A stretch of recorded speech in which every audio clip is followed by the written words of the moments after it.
Are you new or a beginner in cybersecurity? Do you want to learn some of the tools that we use to do pen testing, some skills for social engineering? Here in this video, I'm going to talk about different websites we use, some easy to use free tools, and some that cost a little bit of money but are still pretty cheap that can help you do some lower level social engineering for your environment. Only do this if you have permission from your company. Never attack users without permission. And again, these are just some low level things. There are better tools out there that help you do this, but just to get started, to get your feet wet, let's look at some of those tools. So you want to do social engineering, phone calls, you want to do some phishing. Here's 4 websites to help you perform this type of attack. So let's go to spoofcard.com. Spoofcard.com is going to let us spoof our phone number. So it's good for you to do some OSINT ahead of time, find some phone numbers for that company that you want to impersonate. So now that we're logged in, we're going to put a destination number in. This is going to be the number that we're going to call. Okay, so I'm going to put just a random number I got on the internet from a random phone generator. 1516. And so I want to impersonate or caller ID to display. I'm going to choose 812 and I'm going to just do one up from that phone number 1517, and that's going to be who they see. You can also hit try a random number. It's really important that your number looks like a number that they're used to seeing. So you don't want to call as an out state. Find where they're located, find their city through OSINT, and call from a phone number that looks like it's from that location. Make sure you have enough credits. It's $50 for credits for 250, and those are per minute you're on the phone call. You're going to place your call and give it a second. And this is the number now we're going to call. You can dial as other numbers. It doesn't matter. This is not going to be seen by them. So what are we going to do when we call them? How do we get them to do something malicious? Canaries. So we're going to use canaries. This is going to allow us to perform a test and know when a user has clicked on our malicious link for evidence. So we're going to go to canarytokens.com/generate. We're going to choose one of the many tokens. I like to use web browser URL, so you can just use a web bug URL token. However, I like to use a better version because I want to make sure that the user isn't suspicious. So I go all the way down to fast redirect. Okay. What this is going to let me do is put a email address for myself of who I'm going to be as. So whatever I want them to see, I have a malicious website email I've already created, Microsoft Intune alerts. And I'm going to put a reminder note. And this is going to be the person I'm attacking, so I know when they clicked it. So when John Smith falls for this, I'm going to get an alert, and it's going to say that John Smith has fallen for this. And the website I may choose could just be as simple as google.com. So when they click this link, it's going to redirect them to google.com, and so they won't be suspicious. Now, I like to use the company's website in that so that I can say that it redirects them to that website, and that's part of the test. That's a really good way to alleviate concern. I'm going to create my canary token, and now we get a really long, awful URL. Now you can cut some of this out, however, still this portion is really long and we don't want to repeat this to them. We want to give them a small URL. So we're going to copy this and we're going to go to tinyurl.com. There's plenty of other URL shorteners, but this is perfect. We're going to paste it in there and we're going to say make tiny URL. And bam, there it is. So you can see I have several other old tokens I used 5 days ago. We're going to use this top one. And when we talk to the client, we're just going to tell them this. We're going to say, hey, I'm IT, we have an issue, you need to go to this website. And when they go, it will trigger that canary and you'll know that you have a successful social engineering call. What happens if we want to test smishing with our users?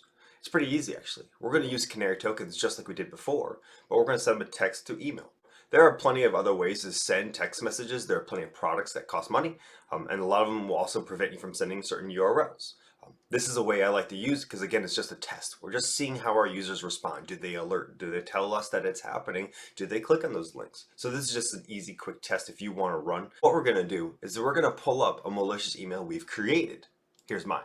We're going to pull up a bunch of different extensions for phones. So depending which line you use, you need a different extension. So we have a bunch right here.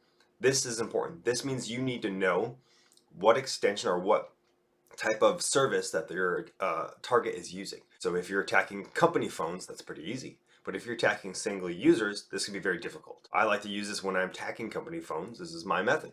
So I will look at which version I want to send. Am I going to do an SMS gateway domain or an MMS gateway domain? Each one reacts differently, and sometimes MMS is going to be needed to use if you're sending certain URLs, or SMS might be needed to use.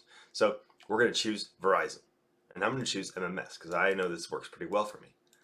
I'm going to send this as a recipient. And we're going to use one of those random phone numbers we found before. We're not actually going to send it to them.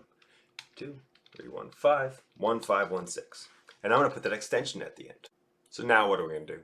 We're going to put a pre-made statement into the body of this message. This is what they're going to see. Auto alert. You are receiving this message because your device has been marked as non-compliant due to an out-of-date browser. In compliance with your company's device policy, please go to the following link to validate your browser. Now you can change the company's name to match your company. We're going to go back to canary tokens. So for smishing, we're going to want to send a URL. We're going to want to get those users to go to a malicious website.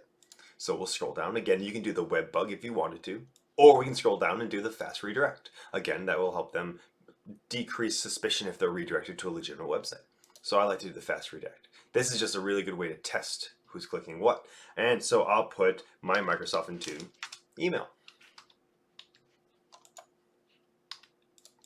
Reminder note, I'll put the user again. This is going to be Jane Doe.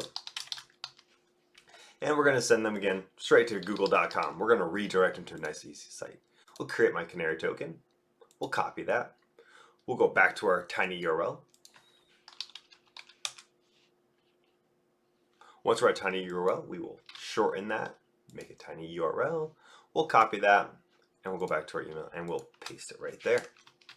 Boom. Now we have our smishing attack all set up. All we do is hit send and they'll get that. And if that user clicks that link, we'll get a message. Again, this is an easy way to do a ethical hacking test against your users for smishing. There are other tools out there that cost money, but this is a really good introduction for those who don't know how to do these kind of attacks. Something to help practice, to learn, to kind of hone your craft and understand how wording matters, especially with the phone calls as well. How do we trick users? How do we get to understand the psychology behind things and kind of stay flexible in our attacks? These really will rely heavily on a lot of OSINT, so open source intelligence, understanding who you're calling, what they do, where they work, where the company is located, the phone numbers associated with those phone numbers. Find what makes sense to them, what they're used to seeing, and then attack them that way. This also might require you just calling in general and doing blank calls and finding and learning information, finding individuals' usernames. Maybe you go to the website and you browse through, you do some directory busting and find some kind of contact rosters. Do whatever you can to find the most information. OSINT is so important to a phishing attack, a smishing attack, or a vishing attack. So that's it. You're an ethical hacker. You have some tools in your belt to do some of these attacks to help strengthen your company's security posture. So if you like this content, please hit like and subscribe. I keep putting out content like this where I'm going to teach different beginner to intermediate level of pen testing, what things we do, what actions we do, and things that I do as I learn it myself and as I grow as a pen tester. So thanks for watching.